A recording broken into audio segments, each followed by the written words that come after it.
E aí, conversadores e conversadoras de elevador, sejam muito bem-vindos, sejam muito bem-vindas a mais um episódio aqui do canal, esse espaço criado especialmente para você que atua no segmento de elevadores, escadas e esteiras rolantes.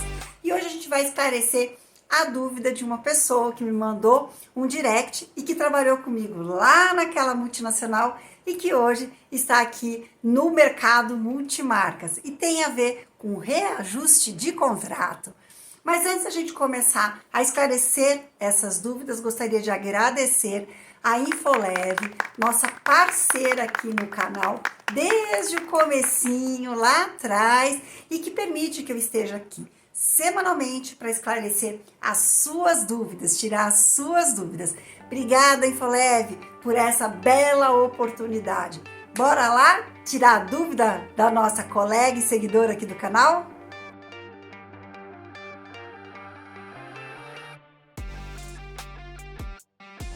Hoje a gente vai esclarecer a dúvida de uma seguidora aqui do canal que me mandou uma cartinha, um direct, perguntando, tirando dúvidas sobre reajuste de contrato.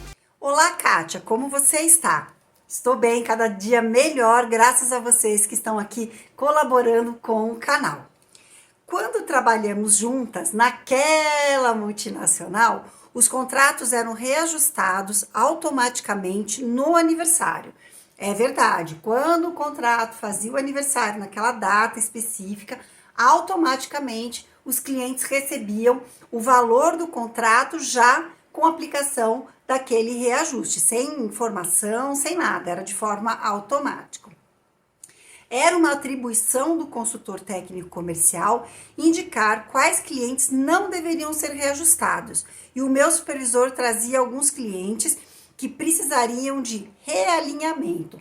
Guardem essa palavra, reajuste, e essa outra, realinhamento, para a gente esclarecer aí a diferença entre uma e outra, porque talvez não seja uma nomenclatura usual na empresa em que você está.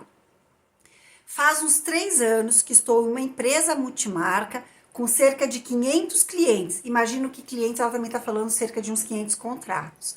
E aqui não é comum ter o reajuste dos contratos de forma automática. Li algumas minutas de contrato e tem a previsão de aplicação do IGPDI. Guarda aí também que a gente vai esclarecer mais essa dúvida aí para você, de forma automática, mas não tem um sistema que faça esse reajuste. Qual o risco que essa empresa está correndo? Olha só, carta interessantíssima, hein, pessoal? Então, vamos lá, vamos esclarecer as dúvidas aqui, que também deve ser a sua dúvida. A primeira coisa que a gente vai falar aqui, a gente vai tratar, é a questão da minuta contratual. Ela tem toda a razão de ir lá e dar uma olhada nas minutas contratuais para identificar se tem a cláusula de reajuste automático. Dá uma olhadinha aí nas minutas da empresa em que você atua. Vou colocar até aqui algumas para vocês olharem, um textinho que normalmente é assim que está descrito aí nos contratos de manutenção, de aluguel, contratos vários aí do mercado, tá? Então, a empresa em que atua com serviço e que tem esses contratos, né, com mensalidades, com pagamentos mensais, eles precisam sim ter um sistema que a gente chama de ERP, aquele sistema que vai, né, fazer toda a gestão aí dos contratos, de contas a receber, contas a pagar, e vai ter um disparo automático para aqueles contratos aniversariantes. E esse disparo vai aplicar o IGPDI, o IPCA, o IGPM, vai depender aí do índice que foi identificado, e ele vai fazer esse reajuste de forma automática. Então, já vamos para a primeira pergunta que me fazem bastante. Kátia, é IGPDI, é IGPM, é IPCA, qual o índice que nós somos obrigados a seguir? Não existe obrigatoriedade nesse caso. O índice da multinacional que eu atuei e das outras também que eu recebo os contratos para fazer aquele estudo que eu tenho falado para vocês, a maioria é IGPDI, tá? Ele é um índice calculado pela FGV, e por ele acompanhar a maior parte aí dos indicadores de mercado muito alinhados aí com a inflação, ele dá para a gente um acompanhamento melhor de mercado. Mas eu posso trocar o IGPDI pelo IPCA? Normalmente quem usa IPCA são os órgãos públicos. Não tem problema de você seguir um ou outro, desde que você consiga manter um padrão. Porque o que acontece? Em alguns momentos, o IGPDI pode estar um pouco mais alto, o IPCA um pouco mais baixo, mas isso se inverter com o tempo. Se a cada vez que um está mais baixo, o cliente pede para você trocar, ou cada vez que um está mais alto, você pede para trocar, isso não é legal. O certo é você manter um padrão desses indicadores. Até porque, assim, no comparativo, quando a gente vai comparar esses indicadores 12, 24 meses, a gente vai perceber que apesar dessas variações para cima e para baixo, no acumulado eles são bastante parecidos, tá? E por que que a gente precisa desses índices para reajustar o nosso contrato? Isso tem muito a ver com aquele cálculo que a gente faz, que é o cálculo de custo mínimo que eu tenho para poder fazer funcionar a minha empresa. Então, quais são os custos que eu tenho para garantir que aquele cliente vai receber a visita do técnico mensalmente e ele vai poder contar com o serviço de emergência, com o serviço de chamados, né? Que eu preciso de custo para garantir esse funcionamento, né? Então, esse cliente vai pagar para mim o meu custo, né, rateado entre todos os contratos, mas o meu lucro. Afinal, ninguém trabalha de graça, nem o ONG, né? Nem as ONGs trabalham de graça porque elas precisam pagar os seus custos, tá? Então, o que acontece quando a gente não reajusta os nossos contratos, considerando aí a inflação? Tirar meu óculos, tá dando o reflexo aqui da luz. O que acontece, né? Com o passar dos anos, conforme sobe a gasolina, conforme sobe o salário, conforme sobe o aluguel, conforme sobe o contrato de internet, conforme sobe o valor de assinatura do seu ERP, desse sistema que faz, né, as coisas automáticas de gestão da nossa empresa, e a gente não vai repassando para os nossos contratos. Com o passar do tempo, o que eu recebo dos meus clientes já não vai ser o básico necessário para eu manter a minha empresa de forma sustentável. Então, o reajuste automático anual dos contratos é um direito das empresas que prestam serviço, por isso que tem essa cláusula, mas também é um dever da empresa de estar sempre buscando garantir que os seus custos básicos sejam pagos, né? Então, quando começa a faltar dinheiro, a empresa vai começar a ficar em dívida. Com quem? Com os técnicos, com as suas taxas, com seus impostos, vai começar a baratear aí a compra de componentes, e não é isso que a gente quer. A gente quer um segmento cada vez mais forte. Então, a gente precisa ser remunerado de forma correta e justa por aquilo que a gente oferece. Então, é obrigatório você aplicar o reajuste automático dos seus contratos. É por isso que está lá na minuta do seu contrato. Então, esse é o primeiro esclarecimento. O segundo esclarecimento, ela diz aqui que na empresa em que a gente trabalhou, nós não avisávamos os clientes, certo? E que era responsabilidade do consultor comercial todo mês indicar aqueles clientes que não teriam seus contratos reajustados. Isso é uma verdade. Por que isso acontecia? Porque você pode ter sido chamado por um cliente que o contrato dele fez aniversário, por exemplo, no mês de agosto, né? Vai fazer aniversário no mês de agosto, e no mês de junho, julho, você fez uma nova negociação com esse cliente. Por necessidades específicas, alguma coisa, você negociou esse contrato e nessa negociação você já se comprometeu com esse cliente de não reajustar automaticamente esse contrato.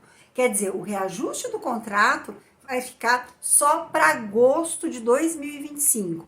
E se você fez essa negociação, o sistema da empresa vai ter que honrar, né, essa negociação que você fez. Por isso que os consultores comerciais tinham essa atribuição.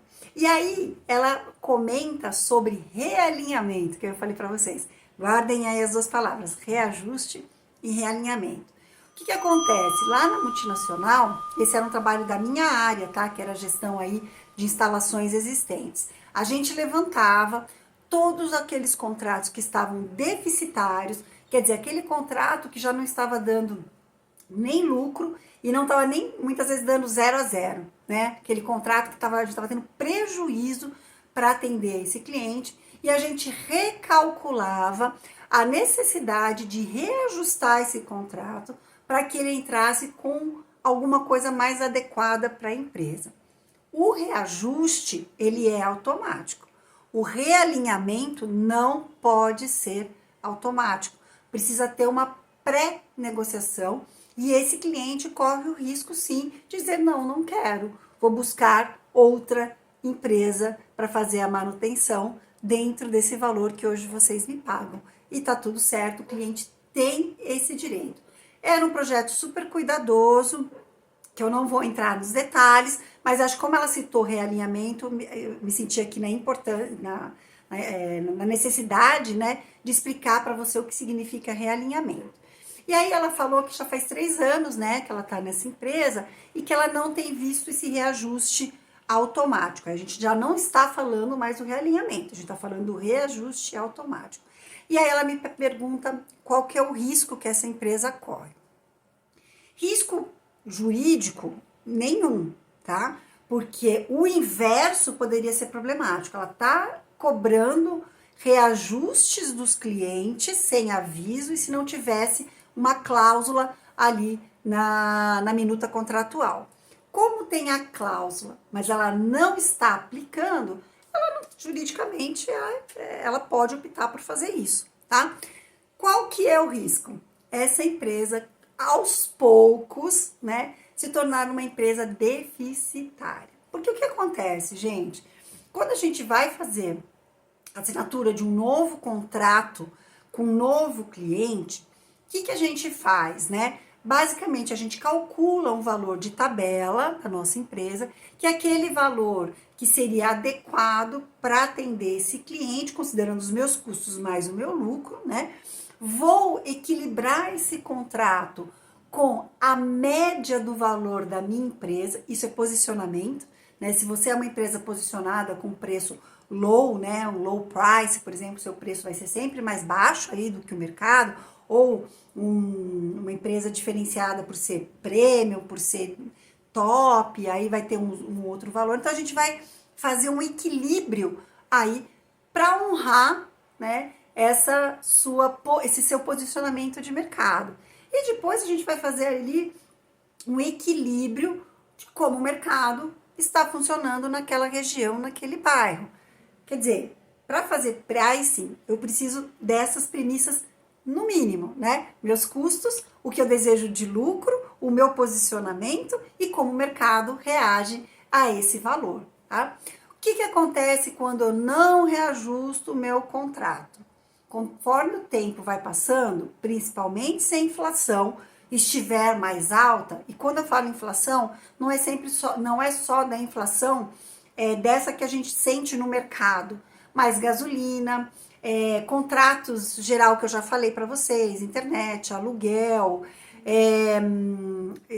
IPTU do imóvel que a gente está, IPVA da nossa frota, os salários dos nossos técnicos, conforme vai passando o tempo, se eu não reajusto o meu contrato, eu vou deteriorando o valor da minha empresa. Então, aos poucos, meu lucro vai diminuir, meu percentual de reinvestimento na empresa vai diminuir, vou começar a sucatear essa empresa e vai chegar um momento que eu não vou conseguir nem dá conta dos meus custos, salários, taxas que a gente já falou. E um outro componente que é muito preocupante, eu contamino o mercado com uma má conduta. Eu não reajustar um contrato é uma má conduta. O cliente vai se habituar a não ter o seu contrato reajustado quando é um dever e um direito da empresa que tem isso lá na minuta e que o cliente assinou.